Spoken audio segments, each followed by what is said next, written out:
नमस्कार मित्रों। फ्रेडी मेंढक एक तालाब के पास से गुजर रहा था। तभी उसे किसी की दर्द भरी आवाज़ सुनाई दी। उसने रुक के देखा तो फ्रैंक नाम का एक मेंढक उदास बैठा हुआ था। क्या हुआ, तुम इतने उदास क्यों हो? फ्रेडी ने पूछा। देखते नहीं ये तालाब कितना गंदा है, यहाँ जिंदगी कितनी कठिन है। फ्रैंक ने बोलना शुरू किया। पहले यहाँ इतने सारे कीड़े मकोड़े हुआ करते थे, पर अब मुश्किल से ही कुछ खाने को मिल पाता है। अब तो भूखे मरने की नौबत आ गई है।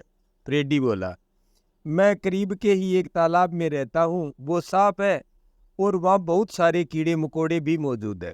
आओ तुम भी वहाँ चलो।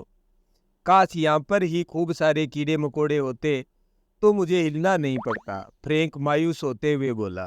फ्रेडी ने समझाया, लेकिन अगर तुम वहां चलते हो तो तुम पेट भर के कीड़े खा सकते हो। काश मेरी जीभ इतनी लंबी होती कि मैं यहीं बैठे बैठे दूर दूर तक के कीड़े मकोड़े खा पाता और मुझे यहाँ से हिलना नहीं पड़ता, फ्रैंक हताश होते हुए बोला। फ्रेडी ने फिर से समझाया, ये तो तुम भी जानते हो कि तुम्हारी जीभ कभी इतनी लंबी नहीं हो सकती, इसलिए बेकार की बातें सोचकर परेशान होने से अच्छा है वो करो जो तुम्हारे हाथ में है। चलो उठो और मेरे साथ चलो। अभी वे बात कर ही रहे थे कि एक बड़ा सा बगुला तालाब के किनारे आकर बैठ गया। वाह, अभी मुसीबत कम थी क्या कि यह बगुला मुझे खाने आ गया। अब तो मेरी मौत निश्चित है, फ्रैंक लगभग रोते हुए बोला। घबराओ मत, जल्दी करो, मेरे साथ चलो, वहां कोई बगुला नहीं आता, फ्रेडी कूदते हुए बोला। फ्रैंक उसे जाते हुए देख ही रहा था कि बगुले ने उसे अपनी चोंच में दबा लिया। मरते हुए फ्रैंक मन ही मन सोच रहा था कि बाकी मेंढक कितने लकी है। दोस्तों, बहुत से लोग फ्रैंक की तरह होते हैं, वे अपनी मौजूदा परिस्थिति से खुश नहीं होते, पर वे उसे बदलने के लिए हिलना तक नहीं चाहते।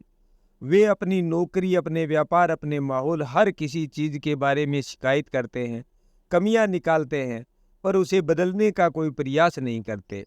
और हैरानी की बात यह है कि वे खुद भी जानते हैं कि उनका जीवन कैसे बदल सकता है, पर वे कोई प्रयास नहीं करते और एक दिन बस ऐसे ही रास्ते में दुनिया में से चले जाते हैं। इसलिए इस बात को कभी मत भूलिए कि आपके अंदर चीज़ों को बदलने की शक्ति है और वो सिर्फ आप ही में है जो अपना जीवन बदल सकते हैं।